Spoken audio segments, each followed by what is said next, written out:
인사드리겠습니다. 안녕하십니까? 네, 오늘 성도님들과 함께 나눌 말씀은 고린도후서에 있는 말씀이 되겠습니다. 고린도후서 6장 11절부터 3절까지 말씀을 통해서 마음을 넓히라는 주제의 말씀으로 이렇게 성도님들과 교제하기를 원합니다. 네, 고린도서 6장 11절부터 3절까지 제가 봉독하겠습니다. 고린도인들이여, 너희를 향하여 우리의 입이 열리고 우리의 마음이 넓어졌으니 너희가 우리 안에서 좁아진 것이 아니라 오직 너희 심정에서 좁아진 것이니라. 내가 자녀에게 말하듯 하노니 보답하는 것으로 너희도 마음을 넓히라. 너희는 믿지 않는 자와 멍에를 함께 매지 말라. 의와 불법이 어찌 함께하며 빛과 어둠이 어찌 사귀며 그리스도와 벨리알이 어찌 조화되며 믿는 자와 믿지 않는 자가 어찌 상관하며 하나님의 성전과 우상이 어찌 일치가 되리요.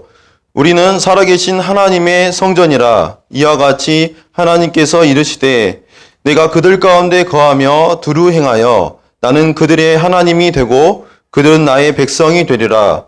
그러므로 너희는 그들 중에서 나와서 따로 있고 부정한 것을 만지지 말라. 내가 너희를 영접하여 너희에게 아버지가 되고 너희는 내게 자녀가 되리라. 전능하신 주의 말씀이니라 하셨느니라.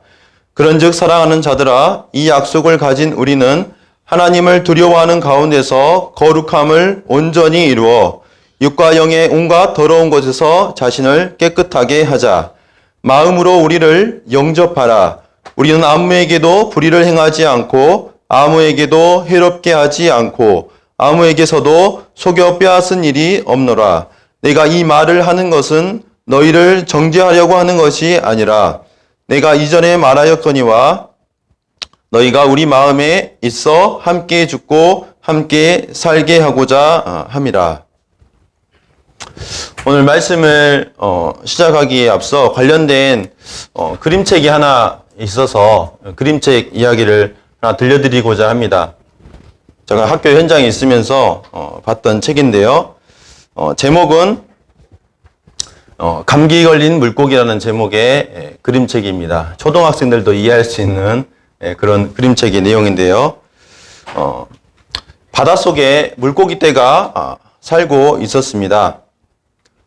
그런데 하루는 이 물고기 떼를 호시탐탐 노리면서 배가 너무 고파서 이 물고기를 잡아먹고 싶었던 아기라는 이 물고기가 있었습니다.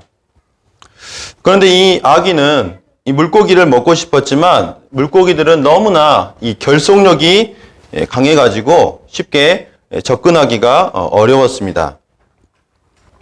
그러던 중에 아기가 꾀를 내게 됩니다. 어떻게 하면 저것들을 잘 먹을 수 있을까 궁리하는 끝에 이 아기는 거짓 소문을 물고기 떼에게 퍼뜨리는 것을 생각해냅니다. 그래서 이렇게 먼저 이야기를 합니다. 얘들아, 빨간 물고기가 감기에 걸렸대. 이런 말을 합니다. 그러자 처음에는 물고기들이 아이고 무슨 말도 안 돼. 말도 안 되는 소리 하지 마. 물고기가 무슨 감기에 걸려. 그래서 처음에는 믿지 않았지만 점점 물고기들 사이에서는 어쩐지 빨간 것이 기분이 안 좋아 보이더라고. 잘못하면은 우리한테 전염시킬 수도 몰라. 라고 하면서 빨간 물고기를 경계하게 되었고 급기야는 물고기들은 같은 색깔끼리 모이게 되었고 빨간 물고기를 이 물고기 떼에서 퇴출시키는 이러한 일을 하게 됩니다. 그리고 이 빨간 물고기는 아귀의 밥이 되어서 뱃속으로 들어가게 됩니다. 아귀는 이제 성공했다는 이 기쁨에 이번에는 또 이런 소문을 퍼뜨립니다. 노란 물고기도 감기에 걸렸대. 감기에 걸리면 노란 콧물 나오잖아. 그것도 몰랐어? 그러자 원래부터 자기들은 노란색이었다고 주장하는 이 노란 물고기의 말에도 처음에는 물고기들이 그것을 노란 물고기의 말을 믿지 않게 되었습니다. 그렇게 해서 노란 물고기, 그 다음은 파란 물고기, 그 다음엔 검은 물고기, 이제 얼마 남지 않았던 회색 물고기마저도 다 이 아기의 뱃속에 들어갔다는 내용이 바로 이 그림책의 절반까지의 내용이 되겠습니다. 이 그림책의 이야기만이 이야기가 아니라 이 그림책의 내용은 바로 오늘날 교회 안에서 사탄이 여러 가지 말들을 일으키고 또 거짓 소문을 일으켜서 교회를 분열시키는 이러한 일들을 하고 있다는 것을 우리는 생각할 수가 있습니다. 저희는 하나님의 이 복음을 위해서 능력 있게 주님의 일들을 감당하던 이 교회가 사탄의 이러한 분열을 조장함으로 인해서 교회가 나누어지고 참 더 이상 힘을 발휘할 수 없는 이러한 상태가 된 이러한 경우들을 우리가 볼 수가 있는 것입니다. 오늘 성도님들과 함께 방금 읽었던 이 고린도 후서는 바로 이 어떤 사람들이 고린도 교회에 방문하게 되어서 거짓 소문을 일으키게 되는데 이 거짓 소문을 일으켜서 고린도 교회가 사도 바울의 이 사도권을 의심하게 되어서 다른 복음, 다른 예수님을 모시게 되는 받아들이게 된 이러한 위기사항을 말하고 있는 것입니다. 그래서 함께 이 부분을 살펴보면서 교훈을 받기를 원합니다. 먼저 방금 읽었던 이 말씀은 총 3단락으로 나눌 수가 있습니다. 첫 번째로는 이 6장 11절에서 13절까지 말씀을 통해서 이 사도 바울은 자기에 대한 이 마음을 넓히라는 이 말을 이렇게 하고 있습니다. 그리고 두 번째 단락은 14절부터 이제 7장 1절까지 펼쳐지게 되는데, 하나님의 성전된 우리가 마음을 열 수 없는 그런 대상이 있다고 하는 것입니다. 거기서 여기에 대한 내용이 담겨 있고요. 그다음에 마지막으로 이제 7장 이후의 내용들은 여러분에 대한 우리의 마음을 다시 한번 확인하고 우리를 다시 마음을 넓혀서 우리를 영접할 것을 이야기하고 있는 내용이 바로 방금 읽었던 말씀의 개요가 되겠습니다. 그럼 먼저 이 고린도 교회는 어떤 교회였는지 또 사도 바울과 어떤 관계 가운데 있었는지 좀 먼저 설명을 좀 해드리기를 원합니다. 이 고린도 교회는 바울이 2차 전도 여행 당시에 바울과 아굴라와 브리스길라 또 아볼로, 디모데, 필라와 같은 이런 인물들이 방문하여서 개척이 된 이 교회입니다. 여기 동그라미 표시가 되어 있는 지역에 보면은 아가야라고 지역이 되어 있는데 이 넓은 아가야, 지금은 그리스라는 이 나라가 되겠는데 이 아가야라는 이 지역의 수도가 바로 이 고린도라는 이 지역이었습니다. 굉장히 상업적으로 번성한 도시가 바로 이 고린도였고 반면에 또 성적으로 굉장히 문란한 이러한 곳이 바로 이 고린도 지역이었습니다. 여기 고린도에 가게 되면은 약 2만 명이 수용할 수 있는 연극장이 있습니다. 그렇다면 굉장히 많은 수의 사람이 살고 있었는데 당시 이곳에는 많은 유대인들이 살고 있었고 뿐만 아니라 이방인들도 함께 살고 있었습니다. 바울은 이곳에 1년 6개월 동안 머물면서 예수는 그리스도라고 강력하게 증거하는 일을 감당하는 것을 우리는 사도행전 18장을 통해서 볼 수가 있습니다. 그 가운데서도 유대인들이 많은 고소를 하는 이러한 방해도 있었지만 사도 바울은 하나님을 의지하여 복음을 전하고 많은 믿는 자들이 생겨서 바로 우리가 보고 있는 이 고린도전서와 고린도후서를 보다시피 고린도 교회라는 이 교회가 세워졌던 것입니다.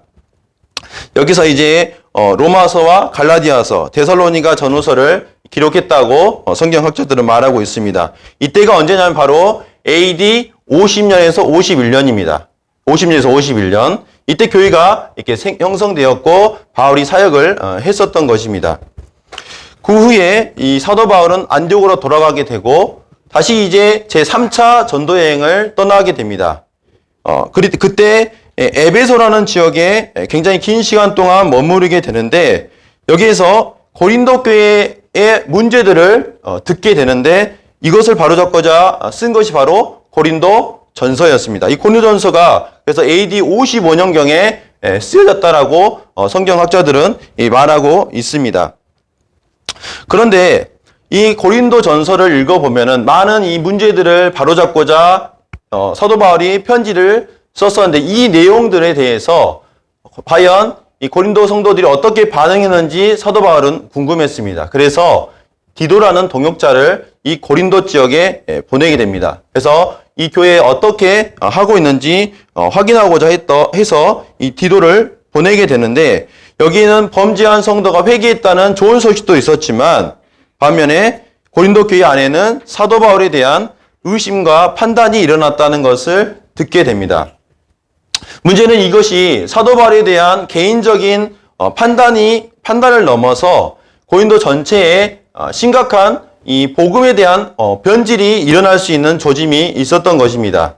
이곳에 유대인들이 주장하는 오직 예수 그리스도를 믿음으로 말미암아 구원을 얻는다는 이 하나님의 이 진리의 말씀이 그곳에 있었던 유대주의자들을 통하여서 구원을 받아도 율법을 지켜야 구원받는다는 이러한 가르침이 사실 이곳에 흘러들어가게 되었고 또 다른 예수와 다른 복음을 전하는 사람들의 영향을 이 고린도 교회가 받게 된 것입니다. 여기에 대해서 이제 이 사도 바울이 급하게 펜을 들어서 이제 그들을 향한 자신의 마음과 또 자신이 어떻게 하나님 앞에 사도인지에 대해서 여러 측면에서 기술한 것이 바로 이 고린도 후서입니다. 그래서 우리가 고린도 후서를 읽어보면 사도 바울이 어떻게 그 목회 현장 가운데서 온갖 어려움 가운데서도 그들을 향한 사랑과 헌신으로 그들을 섬겼는지 그러한 본들을 우리는 볼 수가 있습니다. 그래서 바울의 이 사도권을 의심하는 자들의 이 의심을 불씨시키기 위해서 그는 간절한 마음으로 이 고린도 후서를 쓰고 있는 것입니다. 그러면 이제 고린도 후서 6장 11절의 말씀을 제가 다시 한번 읽어드리겠습니다. 고린도인들이여 너희를 향하여 우리의 입이 열리고 우리의 마음이 넓어졌으니라고 말하고 있습니다. 여기 말씀을 보시면 우리의 입이 열렸고 마음이 넓어졌다는 이 말을 하고 있습니다. 우리는 먼저 어떤 성도와 관계가 멀어지게 되면 가장 먼저 나타나는 현상이 있습니다. 그것은 그 성도와 말을 하지 않게 된다는 것입니다. 근데 이 사도 바울은 그들을 향하여서 입이 열렸다라고 말하고 있는 것입니다. 그리고 여기에 13절에 나와 있는 마음을 넓히라, 또 마음이 넓어졌다, 이 표현들은 마음이 열렸다, 또 마음으로 영접하다, 여기 7장 2절에 있는 마음으로 우리를 영접하라라는 이 말씀과 같은 의미라고 우리는 볼 수가 있습니다. 그래서 내가 어떤 성도와 관계가 멀어졌는지 알 수 있는 것은 최근에 내가 그 성도와 말을 한 적이 있었느냐, 말을 했느냐, 이것을 통해서 우리는 그 성도에게 마음이 열렸는지 이것을 우리는 알 수가 있다는 것입니다. 12절 말씀을 보시면 너희가 우리 안에서 좁아진 것이 아니라 오직 너희 심정에서 좁아진 것이니라. 사도 바울은 우리의 관계가 소원해진 것은 우리의 마음이 좁아진 것이 아니라 너희의 심정에서 좁아진 것이다라고 이렇게 말하고 있습니다. 그래서 바울과 이 고린도 교회의 성도들의 마음의 차이가 있음을 우리는 볼 수가 있습니다. 그래서 고린도 후서에 기록된 이런 말씀들을 근거로 해서 사도 바울에 대한 고린도 교회 성도들의 마음과 고린도 교회 성도들을 향한 바울의 마음을 한번 이렇게 말씀을 좀 드리겠습니다. 먼저 사도 바울에 대한 고린도 교회 성도들의 마음입니다. 먼저 첫 번째로는 사도 바울은 겉과 속이 다른 사람이다 라고 판단하는 이러한 생각들이 일어나게 되었습니다. 물론 여기에 있는 이 거짓 선생들의 교사들의 영향으로 이와 같은 일들이 일어났을 것으로 보입니다. 그래서 이 사도 바울이 하나님 앞에서 경영할 때 내가 예라고 말해놓고 실제로는 그렇게 하지 않으려고 이렇게 말한 사람이다라고 이야기하는 이런 부분들이 1장에 나오게 되는데 이 사도 바울은 바로 신중하지 못한 사람이고 다른 꿍꿍이를 가지고 우리에게 접근한 사람이다 라고 신뢰할 수 없는 사람이다라고 이들이 생각했던 것입니다. 두 번째는 이 사도 바울은 정신이 온전하지 않은 사람이다라고 봤습니다. 하나님을 위한 이 열심과 이러한 헌신의 이런 모습들을 비꼬아서 이제 그는 정신이 온전하지 않은 사람이기 때문에 믿을 수 없다고 이렇게 보았던 것입니다. 그 다음에 세 번째는 사도 바울은 바로 불의를 행하고 그걸 통해서 성도들의 재물을 착취하고자 우리에게 접근한 사람이다라고 이 성도들의 마음을 변질시킨 이러한 것들을 우리는 볼 수가 있습니다. 그리고 사도 바울의 우리가 성경에서 읽어보는 이 서신서들을 보게 될 때 사도 바울의 이 편지는 놀라운 이러한 진리들로 가득 차고 논리적인 이러한 편지인 것을 우리는 보게 되는데 사실 이 사도 바울은 편지와 다르게 직접 만나게 되면 말도 변변치 않은 사람이다 라고 하면서 이 사도 바울을 향하여서 이 성도들의 마음이 이렇게 변질된 것을 우리는 볼 수가 있습니다. 여기에 대해서 이제 사도 바울이 성도들을 향한 이 마음이 또한 이 고린도후서에 나와 있는데요. 그것은 먼저 첫 번째로 사도 바울은 자신의 환난과 여러 가지 어려움들을 이야기하면서 거기서 하나님이 위로하신 것들을 말을 합니다. 근데 이것은 전부 다 무엇이냐면 너희들을 위해서 너희들의 환난 가운데 있는 것을 위로하기 위해서 하나님께 주신 것이다라고 하면서 그들을 위한 것이라는 것을 밝히고 있는 것이 우리의 성경을 통해서 볼 수가 있고 또 두 번째로는 나는 내가 전파하는 건 그리스도 예수가 주 되신 것과 또 주를 위하여 우리가 너희의 종된 것을 전파함이라고 말하면서 바로 나는 주님을 위해서 여러분들의 종이다라는 이러한 마음으로 있다는 것을 밝히고 있습니다. 그리고 방금 읽은 말씀 앞에 보면 사도 바울이 굉장히 많은 어려움들을 겪은 것을 우리는 볼 수가 있는데 이러한 자지 못하고 여러 바다 위에 떠 있으면서 하루 동안 아무것도 하지 못하는 그런 망망대해의 어려움 가운데 처해 있고 굉장히 공고한 이러한 상황에 처해 있을지라도 깨끗함과 사랑 없는 거짓으로 여러분들을 대했다고 말하고 있는 이 말씀을 우리는 볼 수가 있습니다. 그리고 말이 변변치 못하다는 그 말을 하였는데 사도 바울은 말솜씨는 없을지 몰라도 내 자신이 하는 이 말과 행동은 내가 일치한다는 것을 밝히고 있는 이러한 말씀을 볼 수가 있습니다. 그리고 다른 교회에는 도움을 입어서 자기가 사역하는 것들에 대해서 어느 정도 충당을 받고 그랬지만 너희들이 말하는 것처럼 내가 물질을 얻어내기 위해서 너희들에게 간 것이 아니라 물질적인 폐를 끼치지 않기 위해서 일절 너희에게 어떤 것을 받지 않았다는 것을 밝힘으로써 이 사도 바울의 마음을 계속해서 말하면서 이 사도권에 대해서 이야기하고 있는 것을 볼 수가 있습니다. 이 두 사람의 이 마음의 차이가 느껴지십니까? 고린도 성도들은 이 거짓 선생들이 하는 이 거짓 소문에 휘둘려서 바울에 대한 마음이 굉장히 좁아졌습니다. 그러나 사도 바울은 이런 고린도 성도들의 배신과 같은 행동에도 불구하고 그들을 향한 마음이 넓게 열려 있었습니다. 저는 이 부분을 보면서 두 가지의 교훈을 정리하고 넘어가고자 합니다. 첫 번째는 어떤 말은 사도 바울과 같은 훌륭한 이러한 그리스도인조차도 쉽게 판단하고 마음의 문을 닫게 만들 수 있다는 것입니다. 그래서 우리는 말을 조심해야 하는 것입니다. 특히 어떤 성도의 안 좋은 면을 말하는 것에 있어서 이것이 바로 성도의 마음을 닫게 하고 판단하는 말이 될 수 있다는 것을 우리는 기억해야 하는 것입니다. 잠언 18장 21절에 죽고 사는 것이 혀의 힘에 달렸나니 혀를 쓰기 좋아하는 자는 혀의 열매를 먹으리라 라고 이렇게 말하고 있습니다. 두 번째는 이런 오해를 받은 상황에서 사도 바울이 보인 이 태도입니다. 그것은 바울은 고린도 성도들의 판단에 대응해서 이제 이 고린도 교회와 교제를 끊어버리고 또한 이 교회를 포기해버리는 이러한 태도를 취하지 않았다고 하는 것입니다. 바울의 마음과 입은 결코 닫히지 않았고 좁아지지 않았습니다. 그것이 가능한 이유가 무엇일까요? 그것은 바로 하나님의 열심이라는 것이었습니다. 우리 한번 고린도후서 11장 말씀을 한번 보겠습니다. 11장 2절 말씀과 3절 말씀을 읽겠습니다.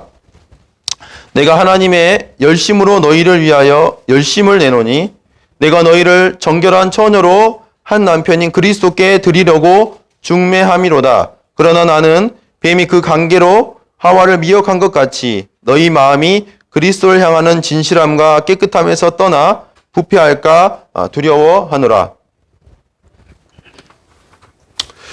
바울은 이 성도들이, 고린도 성도들이 주 예수 그리스도의 것이라는 것을 알았고, 이 성도들이 주님을 향한 그 진실함과 또 그 단순한 그 마음으로 주님을 섬기는 이러한 것들이 부패하지 않기를 간절히 원했습니다. 또 이렇게 되었을 때 하나님의 마음이 굉장히 아파하신다는 것을 알았던 것입니다. 그래서 사도 바울이 원하는 것이 그 원함이 나와 있는데 잠깐 10장 15절 16절 말씀 보겠습니다. 우리는 남의 수고를 가지고 분수 이상의 자랑을 하는 것이 아니라 오직 너희 믿음이 자랄수록 우리의 규범을 따라 너희 가운데서 더욱 풍성하여지기를 바라노라. 이는 남의 규범으로 이루어 놓은 것으로 자랑하지 아니하고 너희 지역을 넘어 복음을 전하려 함이라. 여기 이 말씀을 보면 우리의 규범이라는 단어가 나오는 것을 볼 수가 있습니다.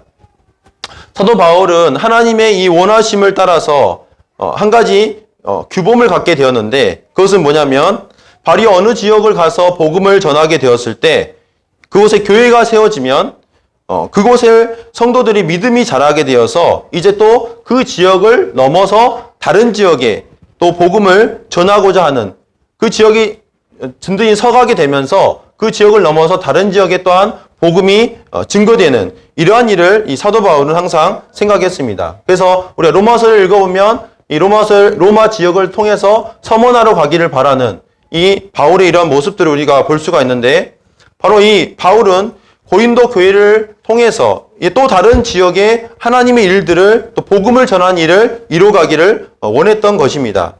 만약 자신이 이 고린도 교회를 포기하게 된다면 이러한 하나님의 일들은 멈춰진다는 것을 생각하게 된 것입니다.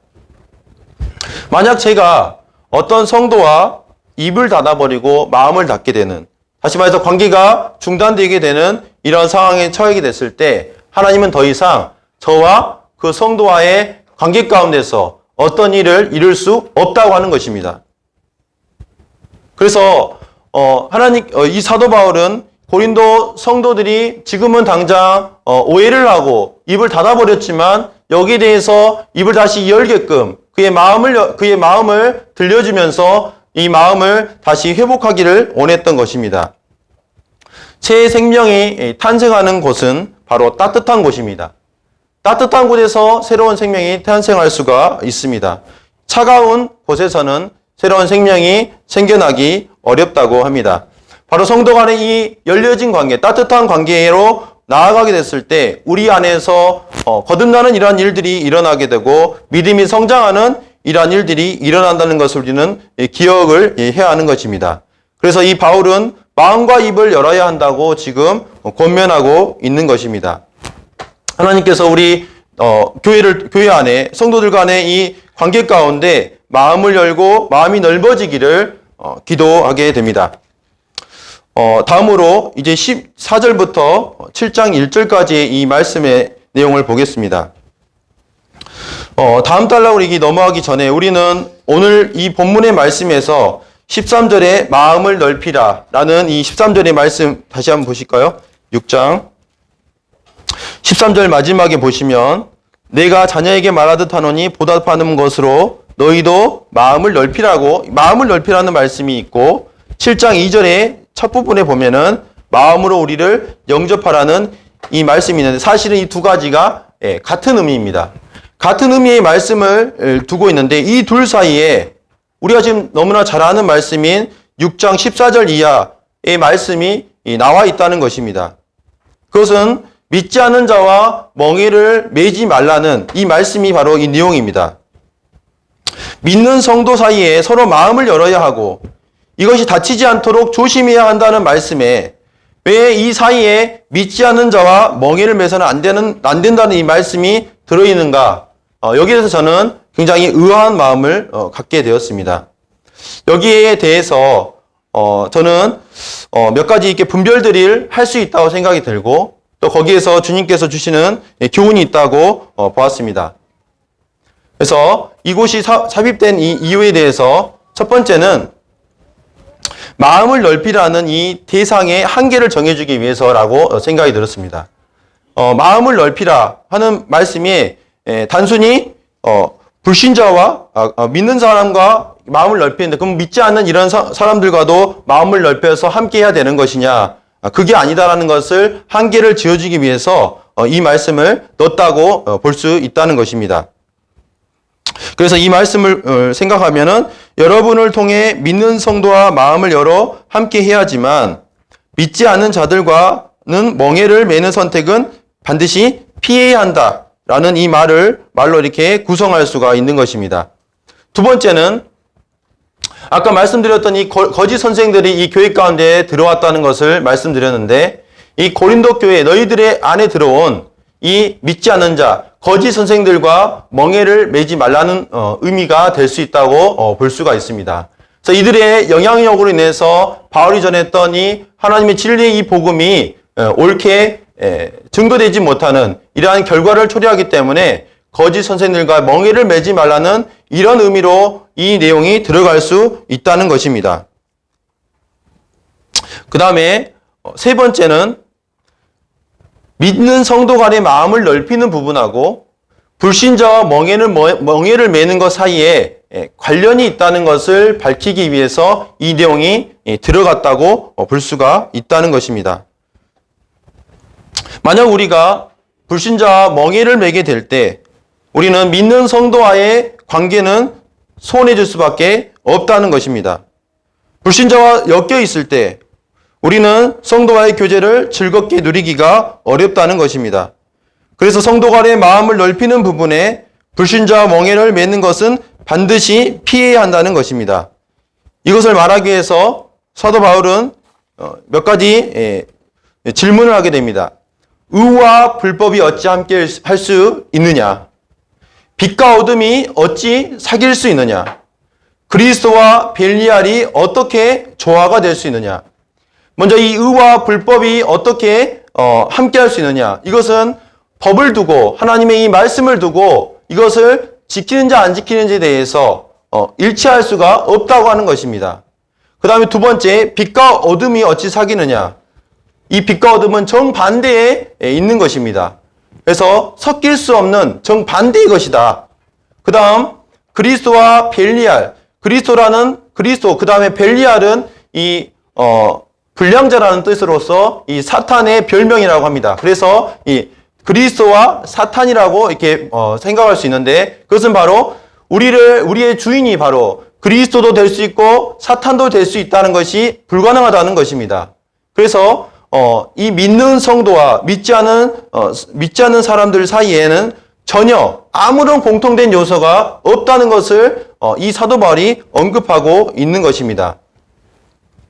그런데 왜 믿는 성도가 아닌 불신자와 멍에를 매려고 하는 것일까? 그것은 불신자가 가진 세상적인 면이 좋아 보이기 때문이라는 것입니다. 불신자와 멍에를 매게 될 때 그곳에서 불신자들이 얻게 되는 이 돈과 그들이 누리는 쾌락과 즐거움, 그들이 얻게 되는 이 명예를 함께 얻을 수 있다는 이 마음에 이 불신자와 멍에를 매게 된다는 것입니다. 결국 결코 일치될 수 없는 대상임에도 불구하고 세상적인 것을 얻고자 하는 이 육신적인 이 마음에 의해서 불신자와 멍에를 매게 된다는 것입니다. 무엇이 믿는 자의 성도 간의 교제를 막게 되느냐? 그것은 세상의 것을 포기하지 못하는 우리의 이 육신적인 이 마음이라는 것입니다. 그리고 이제 마지막으로 성도는 하나님의 성전임을 밝히고 있습니다. 16절에 보시면 하나님의 성전이라는 이 단어가 두 번 언급되고 있는 것을 볼 수가 있습니다. 그래서 이 성전임을 밝히고 있고 그 다음에 16절에서는 성전의 의미, 그 다음에 17절에서는 성전에서 요구되는 것, 그리고 성전된 삶을 사는 자에게 주어지는 축복의 약속을 제시하고 있습니다. 성도님들, 하나님의 성전이라는 말의 의미는 무엇입니까? 성전은 성막과 같이 과거 하나님이 이스라엘 백성과 만나고 그들 가운데 거하는 이 장소였습니다. 유대인들에게는 이 하나님 성전이 굉장히 중요한 것이었고, 이 하나님의 성전에 이방인이 들어오는 것에 대해서는 이것은 바로 하나님을 모독하는 행위라고 여길 정도였습니다. 그래서 사도 바울이 예루살렘에 왔을 때 유대인들이 이 사도 바울을 고소하기 위해서 이 사도 바울이 이방인을 이 성전에 끌어들였다는 이 죄를 뒤집어 씌워서 이 총독에게 고소하는 것을 우리는 볼 수가 있습니다. 바울은 하나님이 거하시는 이 믿는 성도의 무리에 세상적인 것을 추구하는 사람이나 요소가 들어오게 될 때 그것은 성도 간의 이 튼튼한 이 관계를 깰 수 있는 요소가 된다고 말하고 있는 것입니다. 우리는 하나님의 성전으로서 믿지 않는 자들이 추구하는 세상적인 돈과 쾌락과 명예를 함께 추구하게 될 때 믿는 성도와의 관계를 넓혀서 교제하는 것이 어렵게 된다는 것을 말하고 있는 것입니다. 그러나 반면에 17절의 하반절에서 말하고 있는 것처럼 내가 너희를 영접하여 너희에게 아버지가 되고 너희는 내게 자녀가 되리라 전능하신 주의 말씀이니라. 17절 하반절에서 말하고 있는 것처럼 단호하게 세상적인 돈과 쾌락과 명예를 거절하게 될 때 그것으로부터 인해서 손해가 있을지는 몰라도 하나님은 너희를 영접하신다고 약속을 하고 계시는 것입니다. 그것은 그렇게 비록 세상적인 것들을 거절함으로써 믿는 성도와의 관계를 돈독히 하는 이러한 가운데 있을 때 하나님은 그 성도를 받으셔서 더욱 놀라운 친밀감 가운데 거하게 하시고 당연히 성도와의 마음을 넓히고 함께 관계를 돈독히 하는 이러한 관계 가운데 거하게 되고 하나님은 그 가운데서 일하시게 된다는 것입니다. 7장 1절 말씀을 읽겠습니다. 그런즉 사랑하는 자들아 이 약속을 가진 우리는 하나님을 두려워하는 가운데서 거룩함을 온전히 이루어 육과 영의 온갖 더러운 것에서 자신을 깨끗하게 하자. 온갖 더러운 것에서 우리 자신을 깨끗하게 하는 것이 바로 성도와의 튼튼한 관계를 유지시켜 주는 것이라고 말하고 있습니다. 요한일서 1장 7절의 말씀을 보시면 그가 빛 가운데 계신 것 같이 우리도 빛 가운데 행하면 우리가 서로 사귐이 있을 것이라고 말하고 있습니다. 그 가운데 또 하나님께서 함께 하신다는 것입니다. 그래서 우리가 주님 앞에 더욱 나아가 빛 가운데 행하게 되면 성도와의 관계는 깊어지게 되는 것입니다. 저는 처음에 서두에 이 감기 걸린 물고기라는 그림책의 이야기를 들려드렸습니다. 그 이야기의 뒷부분을 말씀드리겠습니다. 이 아기 속에 이제 빨간색 물고기, 노란색 물고기, 회색 물고기 이 모든 물고기들이 이제 다 뱃속에 들어가게 되었습니다. 그때서야 이 물고기들은 깨달았습니다. 아, 이것이 모두가 아기의 이 계략이었구나. 그래서 아기 뱃속을 힘을 합쳐서 요동치게 만듭니다. 그래서 아기는 재채기를 하게 되고 결국에 그 많은 물고기들을 토해내게 됩니다.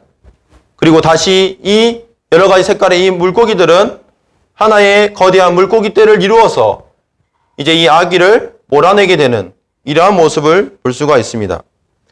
저는 이 고린도후서 편지가 도착했을 때 사도 바울에 대한 그들의 의심이 어느 정도는 불식되었고 또 사도권이 다시 확립이 되어서 교회가 건강하게 나아가게 되었다는 것을 생각을 해보게 됩니다. 우리는 교회 안에 어떤 말이나 또 어떤 성도가 하는 언행으로 인해서 쉽게 마음을 닫을 수 있는 이러한 연약함을 가지고 있는 사람입니다. 사탄은 계속해서 이 교회 가운데 행하면서 이런 연약함을 사용하여서 하나님의 일이 이 교회 가운데 활발하게 일어나는 것을 막고자 지금도 호시탐탐 있다는 것입니다. 그 전략을 과거에도 사용하였고 지금도 사용하고 있다고 하는 것입니다. 혹여 우리 가운데 지금 현재 사탄이 이와 같이 우리의 마음을 좁히는, 우리의 마음을 닫게 하는 이러한 일들을 행하고 있는지도 모르겠습니다. 마지막으로 성경 말씀 한 구절 보면서 말씀을 줄이겠습니다. 함께 읽겠습니다. 시작. 무엇보다도 뜨겁게 서로 사랑할지니 사랑은 허다한 죄를 덮느니라. 주님께서 이 땅에 계실 때 너희가 서로 사랑하면 모든 사람이 너희가 내 제자인 줄 알게 될 거라고 말씀하셨습니다.